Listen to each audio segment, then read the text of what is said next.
Hey Falcons Brotherhood, stop everything. This is the moment you've been waiting for, and I'm about to hit you with a double dose of drama that'll have you glued to every word. Atlanta's offseason is a roller coaster, and at the heart of it is a question that's driving US nuts. Why is Kirk Cousins still on this roster, eating up millions while the team pivots to a new era? It's a saga dripping with stubbornness, big bets, and maybe a hint of genius, but I'm not stopping there. I've got a draft debate so juicy it could reshape the Falcons' future, with three monsters in the spotlight that'll leave you buzzing. You won't believe who's in the mix or how it ties to Cousins' fate. Drop your thoughts in the comments, and let's dive into this wild ride. But first, if you're a true Atlanta Falcons fan, don't wait.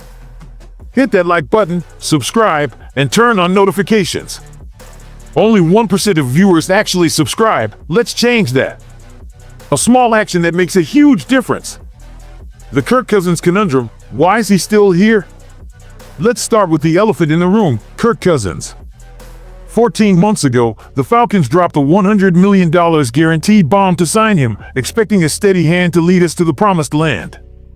Fast forward to now, 14 shaky games in 2024, a 5-interception meltdown stretch, and Michael Penix Jr. stealing the show in 3 electric starts, 750 yards, 6 TDs, and a Saints upset that had us screaming. So why is Cousins, with his $40 million cap hit, still chilling as a backup? ESPN's Dan Graziano dropped the word that sums it up: stubbornness. And oh boy, it's got layers. Graziano's take? Owner Arthur Blank's not thrilled about cutting bait after sinking $100 million into Cousins for one not-so-great season. It's like buying a Ferrari, crashing it, and refusing to junk it because you spent too much. Blank's reportedly digging in, telling GM Terry Fontenot and coach Raheem Morris, "You wanted him, I paid up, make it work." Picture this: Cousins meets with Blank, maybe begging for a trade, only to hear, "Talk to me, not them, I'm the one holding the keys."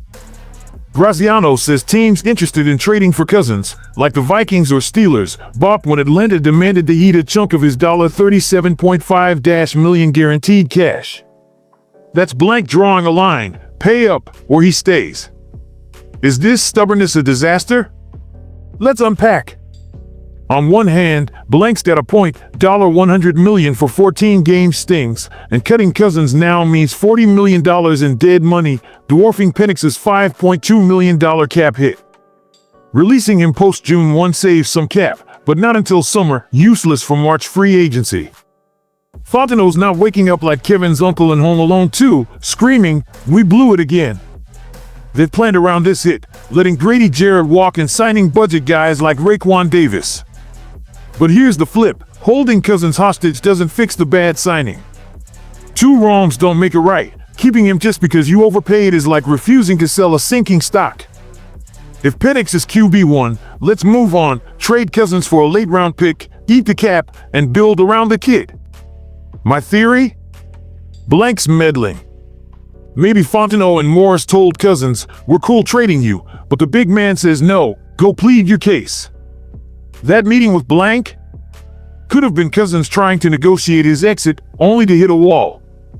It's frustrating, but there's a silver lining: Blank's stubbornness might be strategic. Keeping Cousins as a $40 million insurance policy for Penix, who's got an injury history, isn't crazy. If Penix flops, Cousins steps in, and Blank looks like a genius. Risky?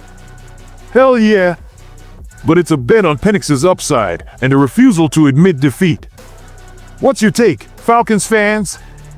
Is Blank a stubborn fool or a calculated mastermind? Drop it below. I'm dying to know. Draft drama. Who's the next Falcons star at 15? Now, hold tight, because the second half of this saga is where things get wild. The 2025 NFL Draft is a month away, and at pick 15, Atlanta's got a shot to land a game-changer who could make or break the Penix era. 3 names are lighting up the mailbox, and they're tied to the Cousins mess, because whoever we draft needs to protect Penix or make his life easier while Blank sorts out that $40 million mess. Let's meet the contenders: Texas A&M edge rusher Shamar Stewart, Georgia's Michael Williams, and Mississippi's defensive lineman Walter Nolan. One of these guys could be the spark that pushes us to the playoffs, or the bust that haunts us like Cousins' contract. Ready to pick a side? First, Michael Williams, my top choice and the guy I think Fontenot's eyeing to erase the Cousins drama. This Georgia Bulldog's a pro-ready freak, 6 feet 5 inches, 265 pounds, with a first step that screams sacks. His 2024 was meh, 4.5 sacks, 30 tackles, thanks to an early injury that left him at 80%. But dig deeper, NBC Sports' Eric Froton says Williams posted 80th percentile run defense grades 2 years straight, with 15 havoc plays in 24. He's a run stopper who ragdolls blockers and has untapped pass rush potential. Imagine him opposite Arnold Ebiketie, collapsing pockets so Penix can sling it to Drake London without pressure. At 15, he's a plug-and-play star, exactly what we need to move past Cousins' cap hit. Shamar Stewart? He's a scout's dream, 6 feet 6 inches, long arms, explosive burst. But his tape's spotty, 3 sacks last year, inconsistent motor. He's a project, and with Penix needing help now, we can't wait for maybe. Walter Nolan's a beast inside, quick, disruptive, or run game wrecker. But 15's too high when Michigan's Mason Graham might slide. Williams is the safe bet with all-pro upside, tying directly to the Cousins saga. A strong D lets Penix play fearless, justifying Blank's gamble. Who's your pick, Williams, Stewart, or Nolan? Hit the comments, this debate's heating up. Your call, shape Atlanta's future. Falcons fam, this is your moment, sound off. Is Blank's Cousins obsession a disaster, or is he onto something? Who's your draft pick at 15, Williams, Stewart, Nolan, or a wild card? Julio taught us to dream big, let's keep that fire alive.